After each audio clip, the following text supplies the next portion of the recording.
Hey there, good morning everyone. Tuesday, the 14th of June, 2022. This morning's devotional is a reading from Matthew chapter 5, verse 6, which reads, "Blessed are those who hunger and thirst for righteousness, for they will be filled." Every person, no matter who they are or how old they are, have certain drives which are fundamental to existence. And among the strongest of these drives are the physical drive for food and water. But there are other drives as well, including our desire to know God, possibly where we came from, and also maybe even what happens to us when we breathe our last breath here on earth. When Jesus said, "Blessed are those who hunger and thirst for righteousness, for they will be filled," he was speaking of two basic drives, the drive for water and the drive for food.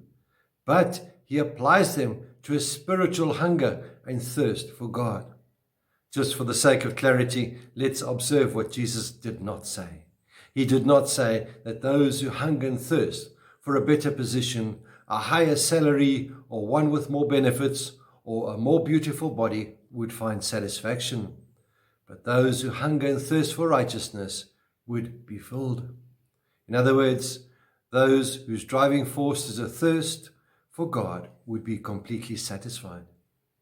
On a scale of 1 to 10, with 10 being the greatest, how would you describe your hunger and thirst for God?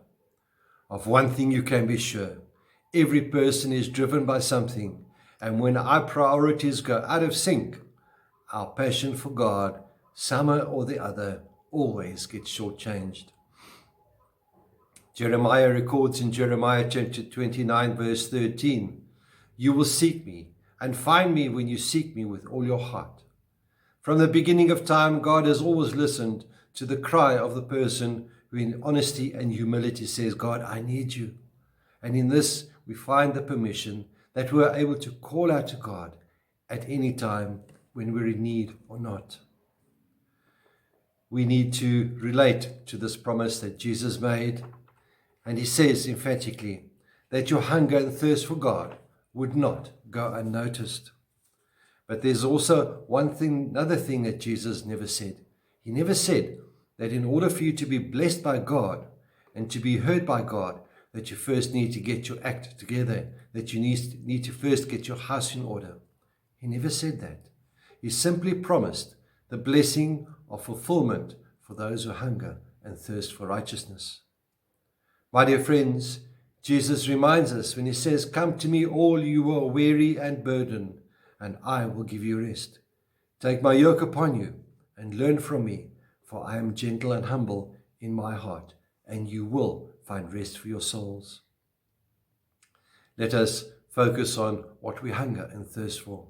Obviously, we will get hungry for physical food, and we will get thirsty for water or whatever it is that we drink.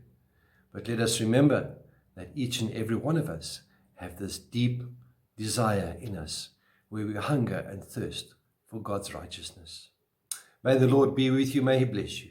May he cause his face to shine upon you and be with you always. Goodbye.